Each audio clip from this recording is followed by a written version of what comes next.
we as a nation need to be leading in this.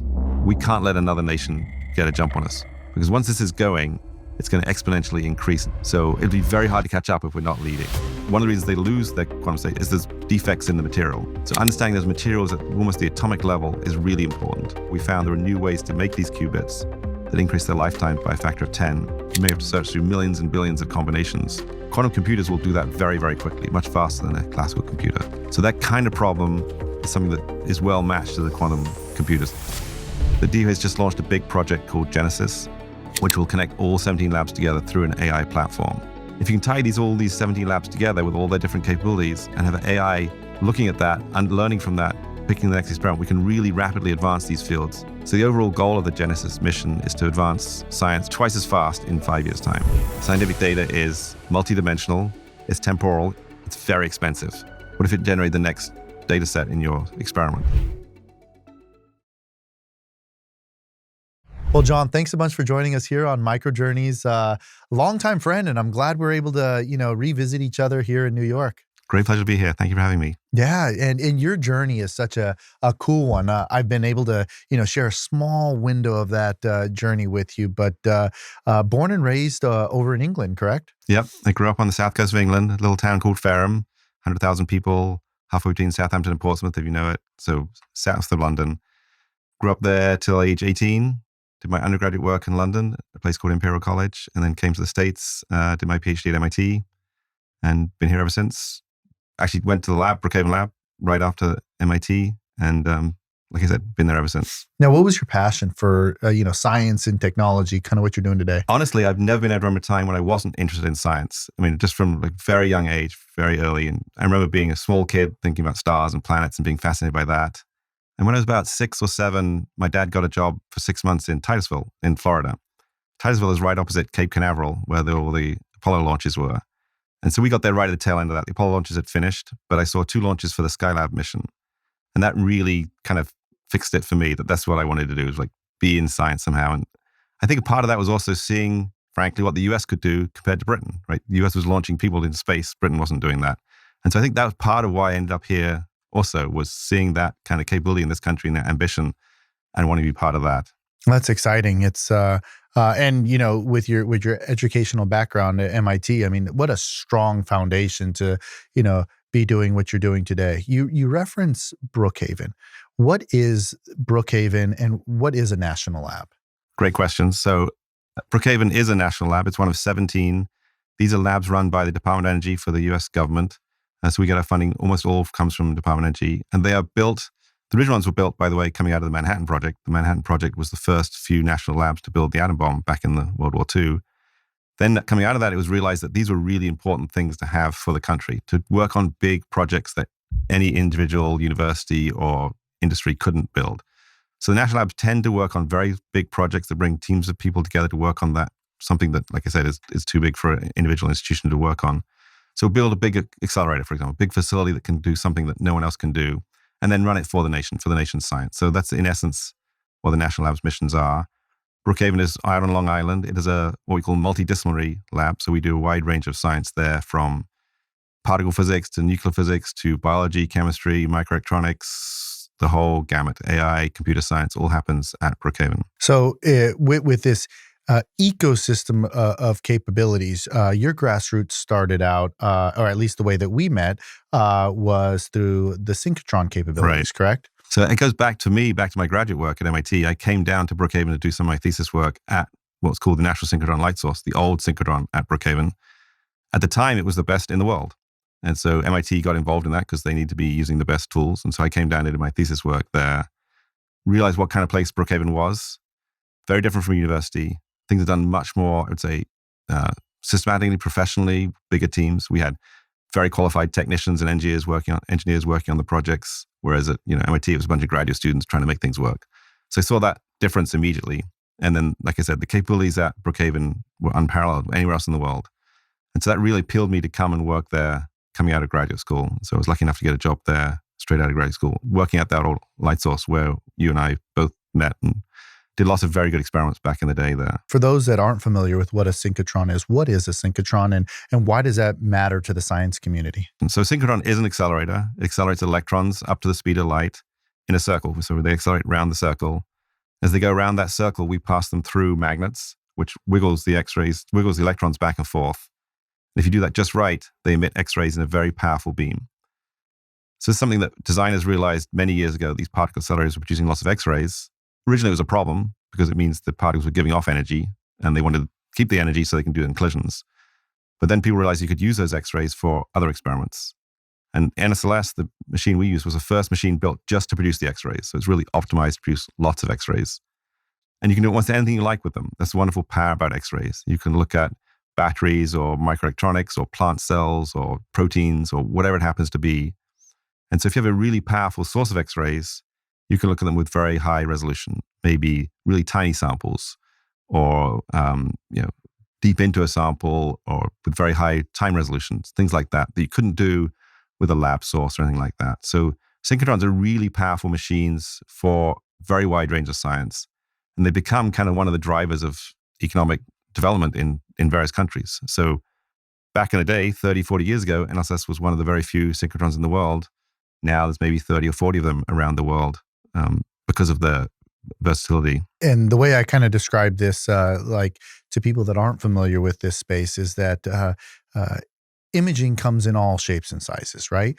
Most people, when they go through high school, they look through a microscope to look at different samples, right? So what we're doing here with the synchrotron related aspect is that we're using the same concept of looking at something that's smaller than what your eye can see, but with a lot more sophistication to get even smaller than an optical microscope. Is that a pretty good characterization? That's a big piece of it. I mean, we're using X-rays instead of optical light.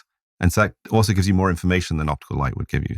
So you can tell, for example, the arrangement of the atoms inside your sample, how the atoms are ordered, which is also often really important for how heat is transported through the material or how electricity is transported through the material. You can also tell what charge the ions have in there, which is telling you about the chemical bonds in place. And maybe, for example, a battery, that changes as you charge a battery up. So you can watch that with the X-rays.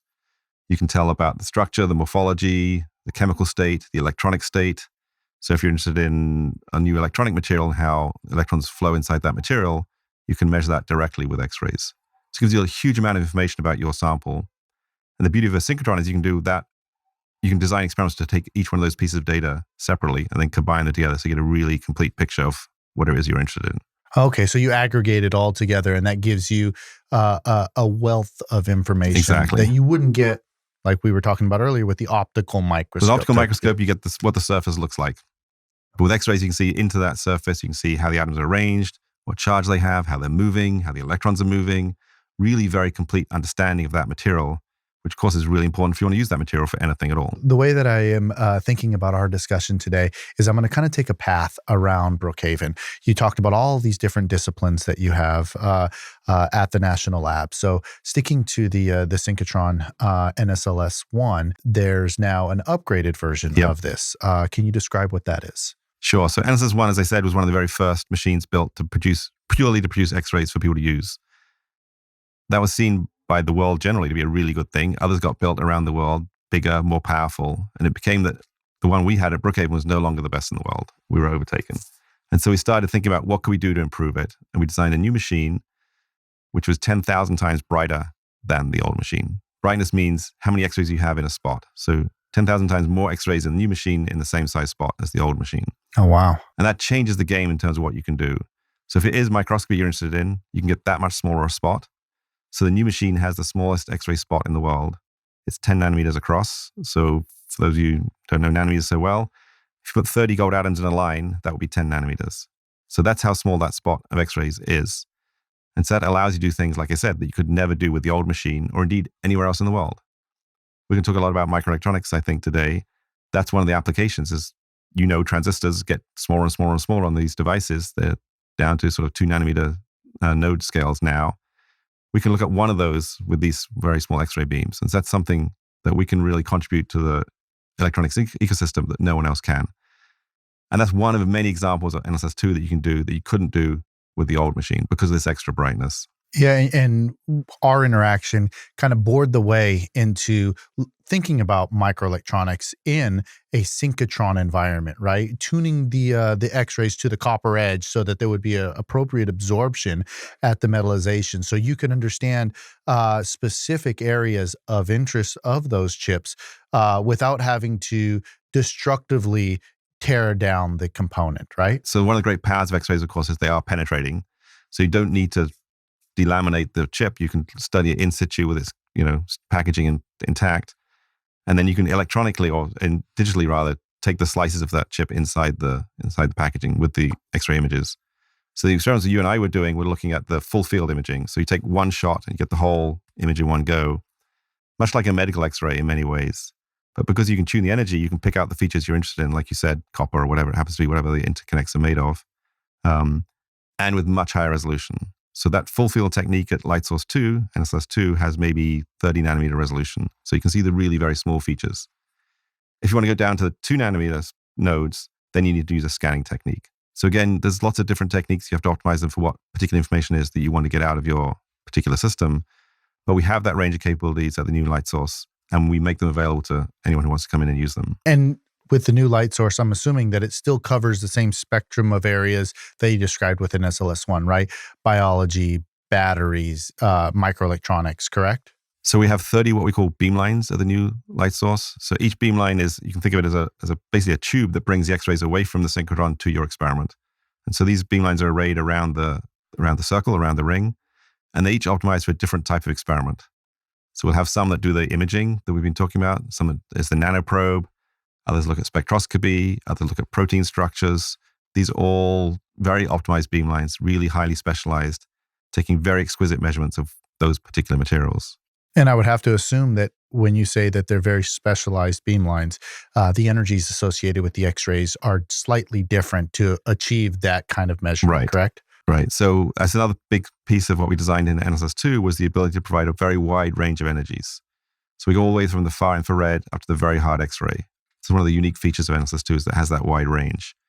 Now, no one beamline will cover that whole range. You pick your beamline and you pick one energy or one range of energies, but we have that ability to provide everything across the facility. Now, kind of dovetailing in with the across the facility, another area that is really interesting at the lab is some of the interest in quantum related aspects. Can you describe what the lab is doing in the quantum space?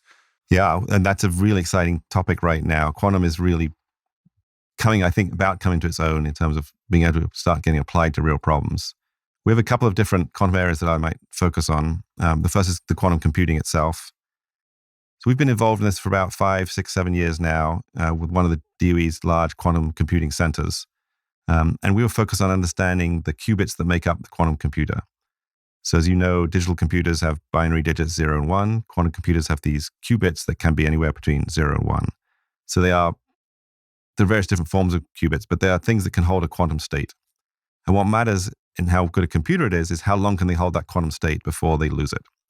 The longer they can hold it, the more calculations you can do, the powerfuler the computer. So understanding how long you can hold that quantum state is really important. It turns out one of the reasons they lose their quantum state is there's defects in the material. So understanding those materials at almost the atomic level is really important. And so we brought the tools that we've just been talking about, the Synchrotron, the nanocenter, other things like that at Brookhaven to bear on these qubits. Previously, qubits had mostly been made by graduate students in their lab. Some of them worked, some of them didn't work. There wasn't really the very high quality material science that was needed. When we brought that to bear, we found there were new ways to make these qubits that increase their lifetime by a factor of 10. And that's a huge gain in this field. So that's being licensed right now by various companies to put into their commercial quantum computers.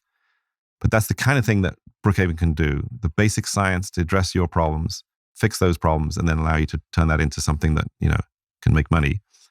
So that was the quantum center for the first 5 years. It did a number of different things. We had work on new quantum algorithms.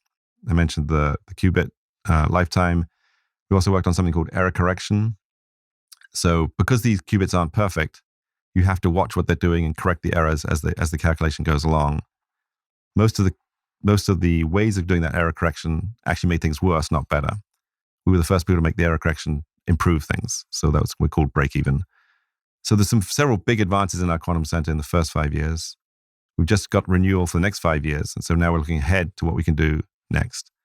Now we begin to think about, can we actually solve real problems faster with a quantum computer than a real classical computer? We're about to get to the age where quantum advantage becomes real for working on certain classes of problems. We'd like to apply it to quantum materials because they are quantum, so quantum computers can work really well with them. We do particle physics at Brookhaven. Maybe we'll talk about that later. So understanding that using quantum computing could also be really advantageous.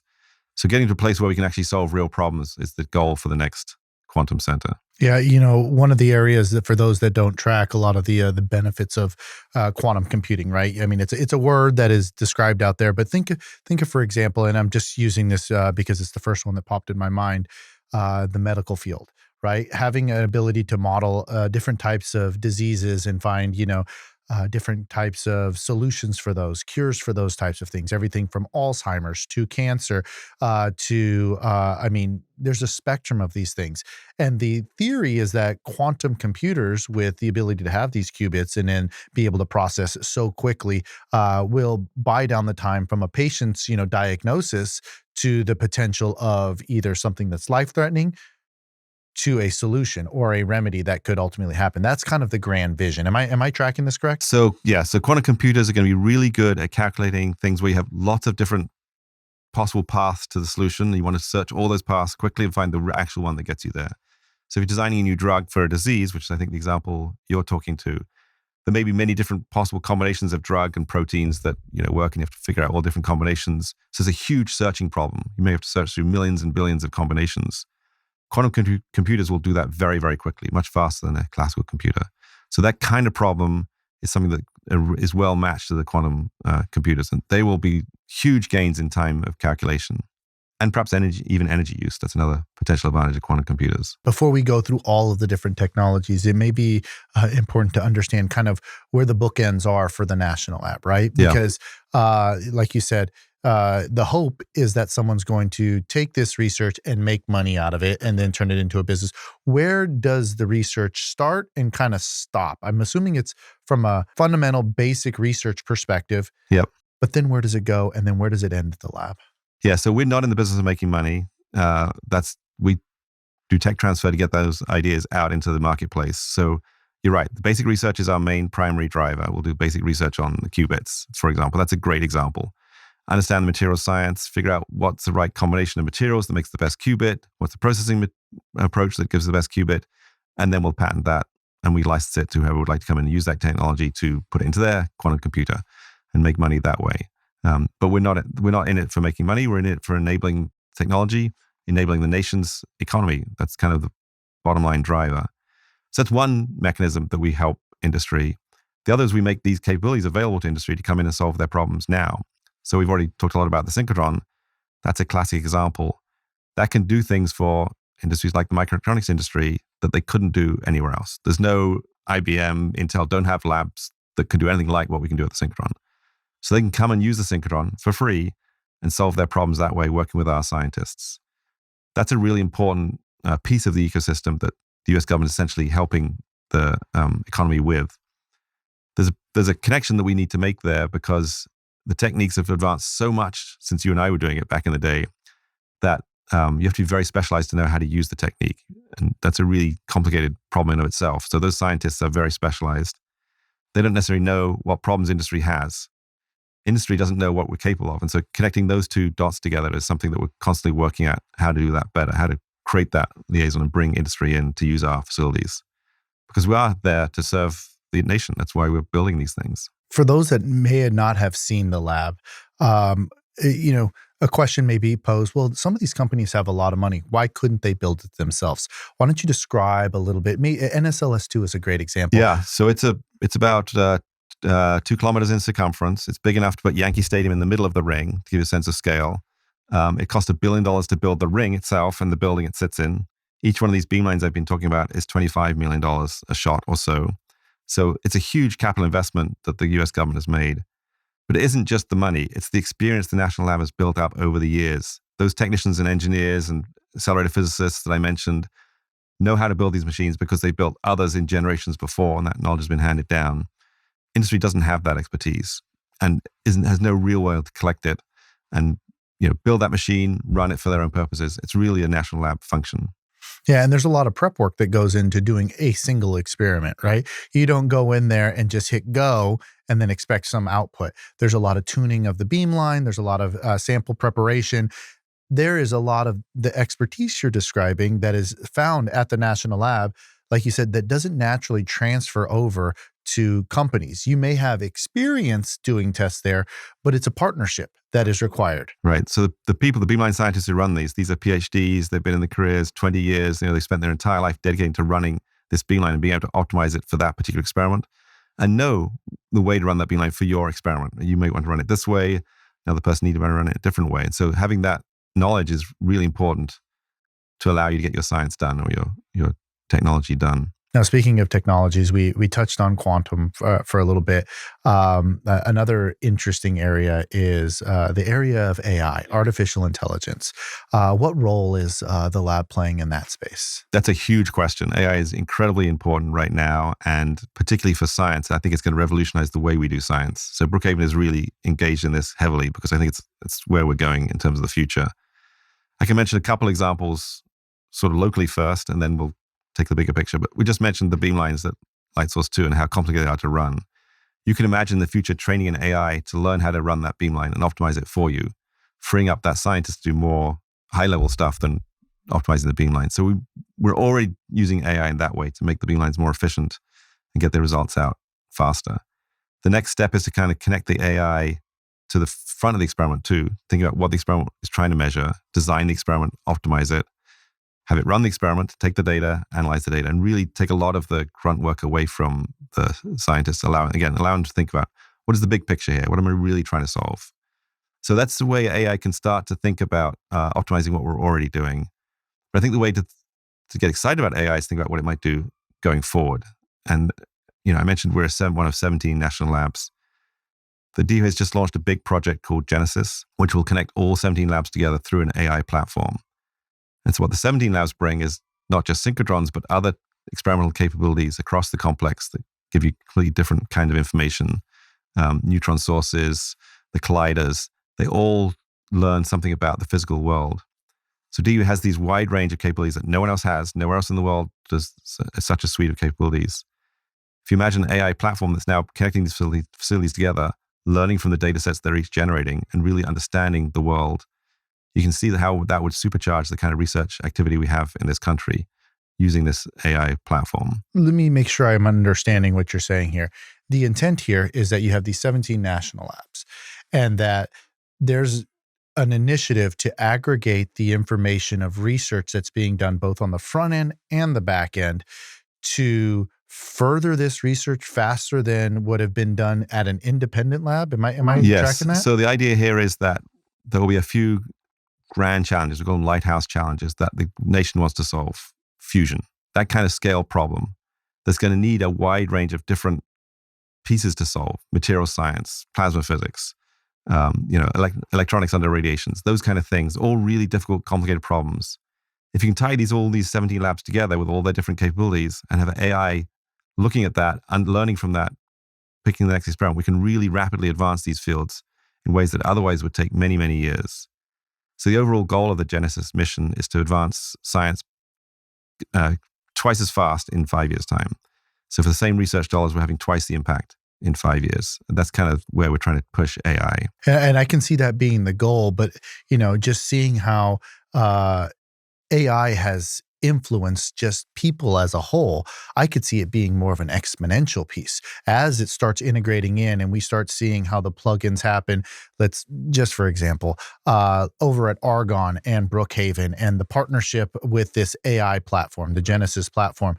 Now a researcher can say, my colleague has done work over at Argonne. I know where they left their experiment. I know the lessons learned here. I shouldn't be focusing on this portion of my research. It should be here. And now I can accelerate it. And here are the models that will help me accelerate it based on the lessons learned versus the classical way. What are the publications? How did they brief this at a conference? Is there any kind of data sets that I might be able to review?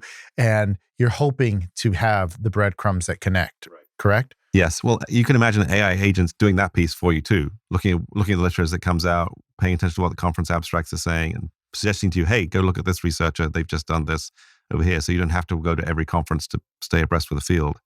So that's something AI can do for you almost now anyway. But it's the data sets that are being generated so that AI can learn from the data as well as the publications that should really, I think, enhance things. And I want to say something about that, if I can, for a second. Absolutely. So we've all experienced what ChatGPT and Gemini can do for us in the regular world, right? They were trained on internet data. That's has certain characteristics. Internet data is free. It's more or less one-dimensional or two-dimensional, meaning it's a string of characters or it's an image. And it's static. It doesn't really change. Scientific data is nothing like that. Scientific data is multidimensional. Think about it. You might have an array of detectors around a sample. You shine your X-rays in, they come off in different directions. So you've got a three-dimensional data set. Maybe some are detecting the X-ray, some are detecting the temperature of the sample or the pressure it's under. So there's different characteristics of the data. So we call it multidimensional. We call it multimodal. It's temporal. It changes with time. Your sample evolves with time. It's very expensive. Any data set that we take at a DOE facility costs, when you include all the costs, it's millions of dollars to collect that data. So those characteristics are completely different from the AI, the data that AI was trained on that we know about today, the large language models. That's the next step. We need to figure out how AI can learn from scientific data and ingest scientific data and predict. These large language models generate the next word, right? That's how they work. What if it generated the next data set in your experiment? That's going to be a huge transformation in the way we do science. So they won't be language models. They won't work in English. They'll work in scientific data. That's really exciting. And we're just beginning to understand how to do that in the kind of AI science we're doing at Brookhaven. It's what those models will look like, what the architectures will look like. Will they get better as you make them bigger or not? The large language models are famous because the bigger you make them, the better they get. That's why people are spending billions of dollars on hyperscalers. You just keep making them bigger and they keep getting better. So why stop? We don't even know if that's true for the scientific data yet. We're really at the very early stages of scientific AI. That's one of the other things of Genesis' mission, is try and get AI to learn and handle scientific data. And just before I finish, the reason that's important for our science is obvious. That's the type of data we have. But all those characteristics that scientific data have is also true of manufacturing data. Think about your manufacturing plant. Think about all the sensors in that plant, all the robots that are running. It's all multidimensional. It's all changing in time. It's all different types of data. It has many of the characteristics that scientific data has. So if we can figure out how to do AI for our data, you'll be able to use AI for manufacturing data, agricultural data, medical data. They all have that kind of characteristics. None of those data sets are text, right? So that's kind of the thing that we're really pushing for now, is how to get AI to handle that kind of data. And you can imagine what that would do at that point. The way I'm thinking about this is today's AI models are almost like algebra, where what you're describing here is like calculus, where now there's a lot more opportunities to integrate just multi-dimensional variables here that have applications that far exceed what the algebraic equations. Yeah, you can do it in algebra, but you're going to do it longhand. It's going to take a long time, lots of, just laborious types of processes just to get it going. Or if we can refine the models with what you're describing here with this AI piece, it's just like what calculus was for volume equations and things of that nature. Now you're able to skip a lot of those unnecessary steps and accelerate faster. Am I kind of tracking this? Yeah, so they'll be focused on the data, what the data itself is telling them. They won't have to go through English, right? It can stay in that world. They might even not even be using mathematics to describe the world at that point. So I think the opportunity there is really huge to really understand what the data is telling us. Because the other thing AI is really good at is seeing very weak correlations in huge data sets that humans can't possibly parse themselves. We have these huge data sets from our facilities, from the light source, from the colliders. They're telling us something about the real physical world. If we can train AI on that, who knows what it's going to learn and who knows how that's going to benefit us. And bringing it back to the Genesis mission, that's the other thing. We as a nation need to be leading in this. We can't let another nation get a jump on us, because once this is going, it's going to exponentially increase in terms of how fast it gets and how much you learn. So it'll be very hard to catch up if we're not leading. So that's really the national security motivation, if you like, for the Genesis mission. There's the localization piece of AI work, right? You talked about the front end, the back end for research related applications that have this interconnectivity between the labs. Is there any independent work that's going on AI that is not interconnecting the labs, just more for just AI in general, machine learning in general? Absolutely. I mean, that the machine learning and AI has been going on for a while in science in terms of helping us understand the data that we're collecting. What's new is this generative AI and how to apply that to science problems. And that, you're right, there's all kinds of work going on across all the labs now, individually solving their own problems using AI. The Genesis platform is just the high level to try to tie these things together so they can access the big supercomputer facilities that DOE runs, the big data lakes we have, the big facilities we have. But the other stuff is already going on locally at each of the labs, definitely. So it's not supplementing the other piece. It's not pushing that to the side and just it's going to use that other stuff and build something bigger from the combined whole. As we continue taking the tour around the lab, one of the topics you brought up was particle physics. Yep. Describe what you were alluding to there and what is going on at the lab. So we've had a collider, we call it RIC, the Relatively Heavy Ion Collider. It's run at the lab for 25 years now. We're in the last 1 month of running. We're going to turn it off next month after 25 years. That collider has collided essentially atoms together, heavy nuclei. So things like gold nuclei, head-on collisions at several hundred GeV. Those kind of energies, we create really unique conditions. So they're high enough to melt the atoms. So the atoms melt. Atoms made up of protons and neutrons. But the energy is even higher than that. The protons and neutrons themselves melt. And you get the individual particles that make up the protons and neutrons. So this is the quarks and gluons. And in fact, what we recreated in this collision is the early universe, about 1 microsecond after the Big Bang. And this collider discovered that at that point in the universe, it was a perfect fluid. These quarks and gluons flowed with no viscosity. So that was a big discovery from that machine. So right after the Big Bang, the universe was filled with this perfect, very, very, very hot, very dense fluid. Quite remarkable. Quite unexpected. That was a big discovery at Brookhaven. As the universe expanded, it cooled, and the protons and neutrons formed from those collisions, from that fluid. We're now building a new collider to understand what happens inside those protons and neutrons. So the tunnel we've got, this is a 5-kilometer tunnel. So it's much bigger than the Synchrotron we've already been talking about. That had 2 rings inside it, so they could accelerate the ions in 2 different directions and smash them into each other. We can take one of those rings out and replace it with an electron ring. So now we can collide electrons with an ion. And that's really important because electrons, as far as we know, are fundamental. They're not made up of anything. They're just point particles. So if you smash them into a proton, it doesn't break up into pieces. And so everything you see coming out of the collision came from that proton. So it's a much cleaner collision. And we're going to use it like an electron microscope. So you can think of it as like a giant electron microscope. I'm thinking of it almost like a bullet hitting a apple. Yep. And the apple will smatter in a variety of different areas. Yep. But the bullet, for all intents and purposes, pretty much stays intact. So perfect analogy. That's the electron hitting, whether it be a proton or a neutron in the experiment you're doing. And you're trying to see what that stuff is that comes out of the collision. Yes, because that will tell us what was going on inside the proton before the collision. And here's an example of the question we want to ask and answer. If you look at the proton, we know it has 3 quarks inside it. If we add up the 3 quarks mass, it comes to 1% of the mass of the proton. The other things inside there are called gluons. They have no mass. So we don't understand 99% of the mass of a proton or a neutron. You and I, tables, chairs, stars, planets, everything we see in the universe is made up of protons and neutrons. And we don't understand 99% of that mass. That's a really basic question. We really ought to understand where that's coming from. And it's coming from what's going on inside those protons and neutrons. We know there are huge numbers of gluons inside there, and somehow they're generating the mass. We don't really know how that works. Who knows what we could do if we understood that mechanism?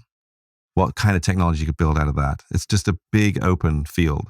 Well, even the inverse of that, what questions can we answer with understanding that piece, right? What influence does that 99% have on, like you said, the chairs, the tables, you and I, the galaxy, the universe, all of the different interactions? I mean, there's questions, and I don't know if there's a connection here or not. I mean, this is a part of my knowledge base that I'm not, an expert on, but things like dark matter, dark energy. why is it dark? Maybe that dark has a connection to some of this 99%. It's a question that we have to It's possible. uncover. We need to understand the nature of this. We call it the quark-gluon interaction. We need to understand that nature of that interaction. And there's another property of a proton called the spin. We know where a third of the spin comes from. 2/3 of the spin, we don't understand where it comes from. Again, basic question. You might ask, why on earth would you care about the spin of a proton? That's how we see an MRI image in medical imaging. It's all done through the spin of the protons. So these things have very real-world implications if we understand these very deep questions about the universe. So that's the kind of thing that this new collider, we call it the electron-ion collider, will tell us. Now, when is the ion collider turn on?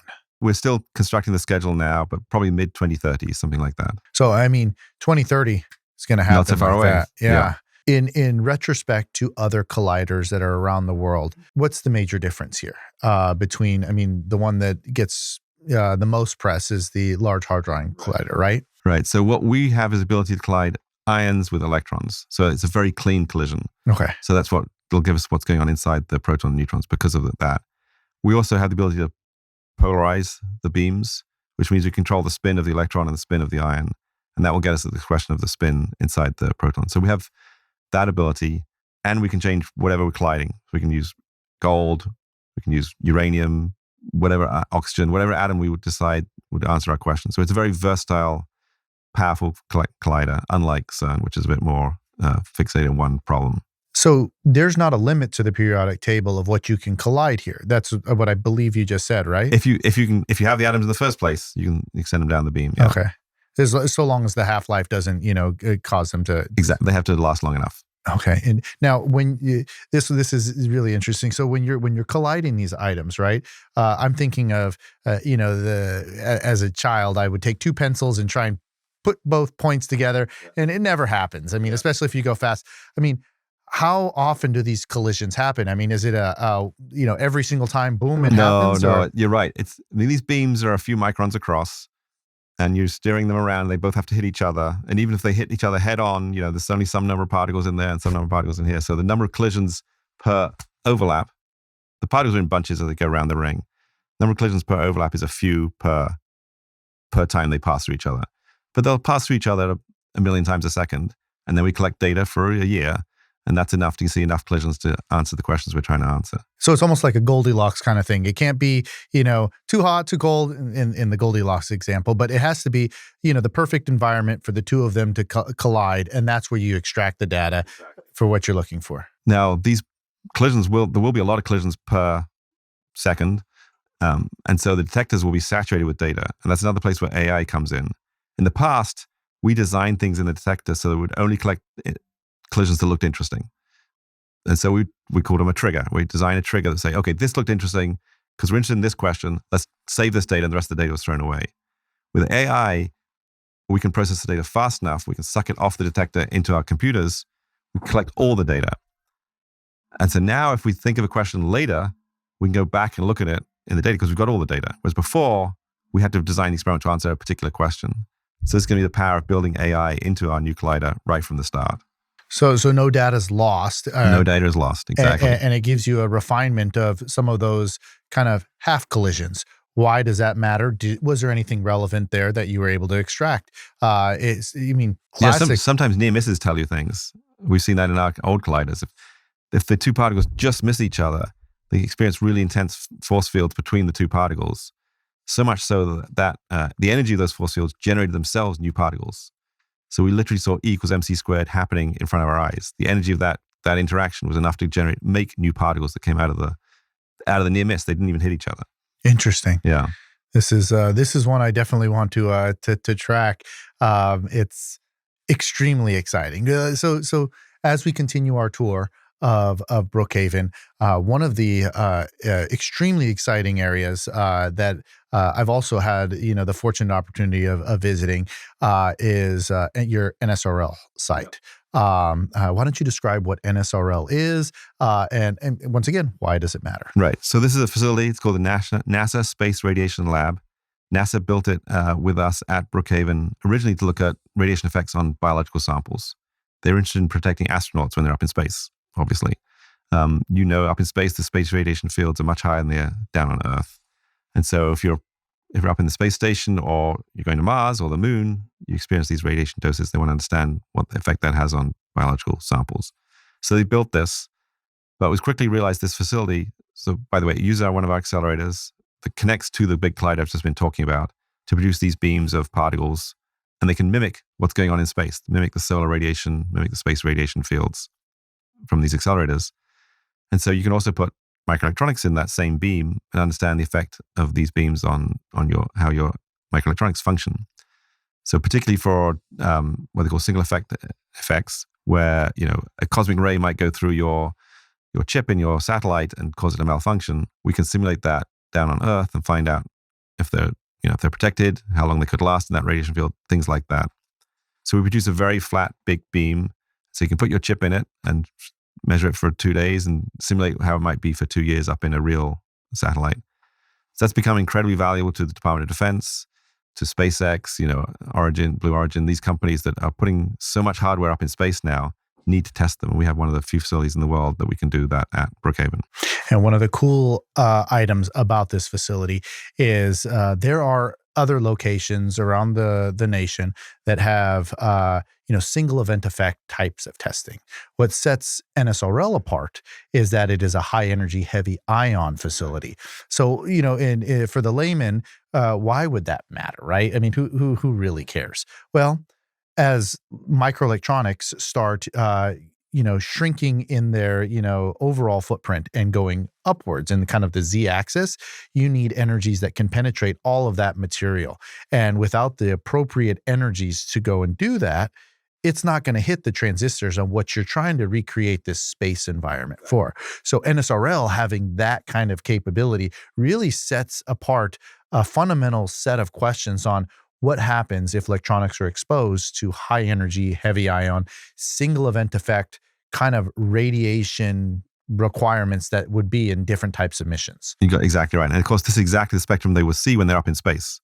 They will see those high energy ions. And so that's why we have to simulate it down here now before we launch it in some critical application. Interesting aspects also. And it really sits in my mind as a memory piece. It's kind of a humorous scientific thing is when you do testing at that lab or whenever you visit the lab, you get a mouse pad and it has a picture of all the different mice as how they do some of the biological testing and the such. I still have that today. It is one of the coolest talking points I have in my office. I will keep that forever. It is just the neatest thing. So before we leave NSRL, just make it clear to everyone that is a facility that other people can come in and use, right? It's not limited to NASA. We have DoD customers, we have industrial customers come in and use that. So that's a process that we're open to kind of the general population to come in and use. Yep. And last I checked, there is available time at the location. So people, if they're interested in testing within the space groups, should just book. I mean, the availability, I think, is posted on an annual basis. So that's exciting.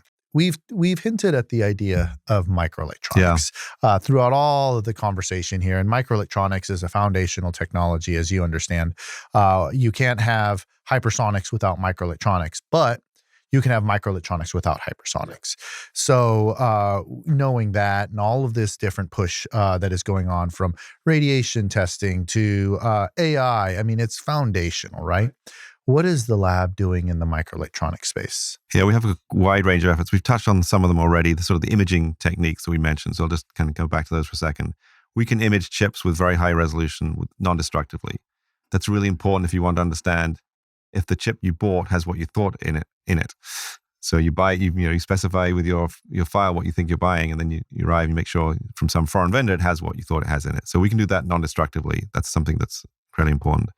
Well, we can also look at old legacy chips that we no longer have the design files for and recreate the design files from a physical chip. So that's another application of the imaging. As we look to generate or fabricate new devices with smaller and smaller node sizes down to the 2 nanometers, it's become really important, as you know, what the strain in those devices is. So strain engineering is a really important part of making that device work well. How do you measure the strain in that device? You don't want to cut it up because then you affect the strain. So X-ray is another place where they can play a role there. So with our nanoprobe beamline, the one that has that tiny spot, we can look at one transistor or one little pilot transistors and measure the strain in those devices, even while they're functioning, even while the current's passing through them. So that kind of imaging writ large is really important for the really important thing that we contribute to the capabilities of the nation. Look, to continually push to lower and lower line sizes, we start to run into the limitations of lithography. And so now we're beginning to do basic research on how to get smaller features with lithography. So that means using smaller and smaller wavelengths in the lithographic process. So going from UV to what we call EUV, extreme ultraviolet. That brings up a whole new set of material science problems. How do you get a resist that doesn't just transmit the whole of the EUV? How does it absorb in there? How do you keep the walls straight? How do you keep the bottoms flat? That kind of thing. So we have tools that can simulate those or deliver those EUV beams to do lithography in a way that you can do experiments on. So if you go to a modern fab line where they've got these EUV tools, the tools themselves cost, I don't know, $800 million each. They're incredibly controlled, very rigorous. They don't allow you to put anything new in there because it might screw up the line. You can't really experiment. You can't really try new materials, new processes. You can at Brookhaven. We can provide the EUV light from the Synchrotron, an exposure tool, and you can try new chemistries, new things. And so if you can find out, is it working? Is it better than what we've currently got? And then once you qualify it, then maybe take it up to the fab line. So it's the kind of thing that we can bring to the bear too. And we're doing the basic material science again on the lithography, on the chemistry, on the resists to get to that next generation beyond where we are now. And, for those that are listening that don't follow this portion of the technology ecosystem, the facilities you're describing that are at the state of the art, your TSMCs, your Samsungs, your Intels, changing any process in their facility is a non-starter.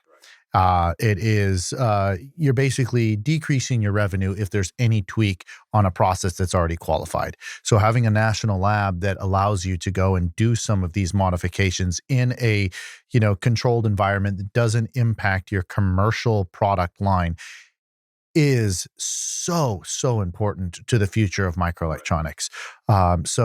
It is something that there's millions and billions of dollars that they invest in the ability to do what you just described, which is how can we get a smaller feature size with EUV or some other kind of chemistry in, complement to a new material science. So exactly, we're trying to position ourselves somewhere between, the graduate student in the university lab, which is a really dirty environment, right, just playing.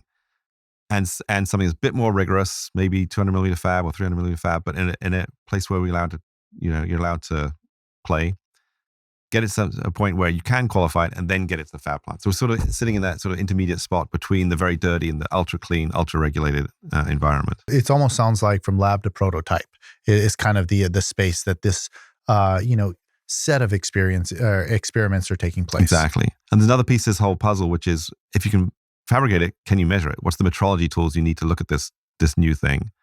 And so again, that's something that the Brookhaven can contribute, is helping develop those metrology tools, maybe starting with a synchrotron, understanding what you can measure with a synchrotron, and then abstracting that or developing a tabletop version of that. Not a tabletop synchrotron, but maybe there's a signal you can measure with a synchrotron at one wavelength, and you find that's the really key measurement. And then you build a tabletop that only has that one measurement in it, and then get that to the fab line. So we're doing from lab to fab and fab to lab, both directions. We touched on kind of, as I described, this little kind of virtual tour of some of the capabilities that not only have I, been a part of, but have heard, buzz about and the such. Where is the lab going? What is the future of Brookhaven National Lab? Yeah, it's a great question. Something we're constantly thinking about, of course, and it's a really important time right now. We've touched a lot on AI. AI will be infused in everything that we do going forward. So the look of the lab, I think, and the feel of the lab will be different as AI gets really embedded in everything that we're doing. So that'll be really interesting to see how that evolves over the next 5 years. We talked about the electron-ion collider. That's our big new project. That's 5-10 years away from being completed and running. So it'll be a big focus of ourselves in the next 5 or 10 years. I think the quantum computing, and we didn't even talk about quantum networking yet, but those two pieces will be integral to what we're doing as well. So I think AI, quantum, microelectronics, the electron-ion collider, all big pieces of the lab going forward. And if we start looking out beyond that, there are things that we haven't talked about at all yet, biotechnology. How's that going to evolve? What role are we going to play in that? I think we need to start thinking about that. And then fusion, as a lab, we're not really heavily involved in fusion yet, but I think there are places we can play there too in terms of our material science capabilities, and maybe we get some advances in fusion through the things that we've done at the lab. So those are the kind of things looking out that I think we're really excited about. I see all of the stuff that we described kind of on the periphery of some of this fusion related stuff. I don't see there being, much of a challenge to entice some of those folks. They're in the same ecosystems, right? The same conferences that the radiation test groups are in. Exactly. Working with the same microelectronics folks. I think that you guys are in this, Venn diagram that just needs to be, put together. They have some of the same issues, as you say, the microelectronics in high radiation environments, material science in high radiation environments. What are the walls of this, chamber where the fusion's happening made of? Those kind of questions we can help address. So you piqued my interest on something that you mentioned, which is quantum networking. Yeah. Describe what that is and the role that the lab is playing. Quantum networking is the idea that you have communication using the quantum properties of light, not just light itself. So we're used to optical fibers in the ground, all our internet's that way, all our phone communications that way. That's just light encoded with information bouncing back and forth. We know how to do that. We do it extremely well. These fibers traverse the world, and we send optical pulses down them. Key, though, is that those optical pulses get absorbed by the light as they go down that fiber. And then there's something called a repeater that boosts the signal and sends it on. So that's the existing network we have today. That's vulnerable to, for example, eavesdropping. People can eavesdrop on those light pulses as they pass by. If you had a quantum network, what you're then doing is exchanging the quantum properties of the photons, not just the photons themselves. That gets really spooky and weird. And we can try and get into that, although I'm not sure I do a great job explaining it. But what it does mean is that if anyone eavesdrops on those quantum photons, So it's totally secure. By the laws of physics, you can't listen to those communications without the people on either end knowing that's happened. It sounds like it's almost upsetting the homeostasis of what the communication is. And with that subtle disruption, now it's a flag that says, hey, look, it was supposed to be interacting a certain way, but now we've seen something slightly change that is not what we were expecting. And so somebody's intercepted the signal. So there are certain communities that would be really interesting to know, right? And to be able to have totally secure communication. Department of War would be one, right? Exactly. So what we're doing at Brookhaven is building such a network. We've built it. So Brookhaven is out on Long Island, for those of you who don't know. We can get into the city with our quantum network now, and we get to Stony Brook University. It's the longest quantum network in the country, exchanging what we call entangled pairs back and forth. So it's a very secure route. The issue is that we don't yet know how to build a repeater for quantum properties. So remember, these photons get absorbed in the fiber. So about 100 miles is about the limit right now to those quantum networks, which is a problem. So we're doing two things about it. We're trying to solve the science and develop a quantum repeater. That's some years off, but that's a really basic science challenge that we're good at. So we're looking at that. But there's another solution, which is to go through the air. And then you can imagine, the absorption of the air still matters. So we're building a link between us and Stony Brook, which is about 20 miles. If we can get that to work, it's not so far. We can also go straight up to a satellite. And there's much less than 20 miles of air between us and a satellite. Get up to a satellite, and you can go anywhere else in the country or the world. So the satellite would be acting as the repeater. Exactly. But the total absorption will be small, so you could handle it. You wouldn't need a true quantum repeater. It's just two nodes in your network, the satellite and you, wherever you are on the ground. So that's something that would be very exciting, again, for the same kind of communities we've been talking about, to have that secure communication around the world through that. And with the spike in LEO or low Earth orbit satellites, and we see it prevalent with things like Starlink, right? It sounds like kind of shared platform, being able to leverage those types of satellites, but now with a different level of communication. Exactly. Kind of closing here, we've talked about the lab. In quite detail. We talked about what the future of the lab is. We led in with you as the person. Now you are the interim director over at Brookhaven National Labs. Where do you see, your next few years going? How do you see your evolution into this space? So I have been in the lab my entire career. I came as a graduate student, as I mentioned earlier, and then postdoc and stayed through. So I'm really kind of proud of that history with the lab, and I know and love the lab. So I see my future as at the lab. So that's the first part of that question. What I'd like to do personally is steer the lab towards the future we've just been talking about. Make sure the electron-ion collider comes, get the quantum stuff really firing up, AI integrated into everything that we do, and really leveraging our science that way. I think it's a really exciting time for Brookhaven in particular, and for the national labs in the US in general, because of these things that are happening right now. This AI revolution, this quantum revolution, they don't happen very often. These are game-changing generational events that we're really riding the crest of right now. So very exciting time at the Brookhaven. Well, I have to say, having the pleasure of working with you, being your friend, and now seeing your ascent over to the interim director of the lab, it's exciting to see, these different objectives and you at the helm, knowing that there is a high probability that many of these will be solved. So, John, thanks so much for joining us here on the podcast. Thank you. It's been a great pleasure. I really enjoyed it. And look forward to the major successes down the road. Thank you very much.